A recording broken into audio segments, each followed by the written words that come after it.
və NATO yekdildi. NATO Rusiyanın lazım gəlsə başını əzəcək. Niyə lazım gəlsə deyirəm? Təslim olsalar müharibə tez qutaracaq. Təslim olmasalar onda Rusiyanın başını əzəcəklər. Elə əzməkdədirlər. Ukrayna ordusunun özü. Başqırtistanda Rusiyanın ən böyük neft ayırma zavodu.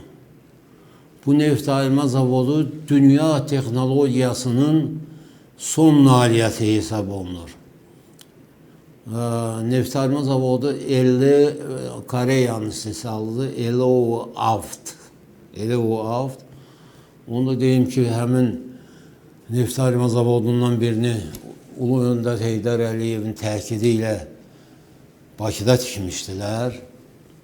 Yəni, yüksək oktan ədədli benzin buraxan bu neft ayırma zavodları indi Başqırtistandakı tamam sıradan çıxarılıbdır. Bizimki isə ələtə köçürülübdür və ələtdə qorulur.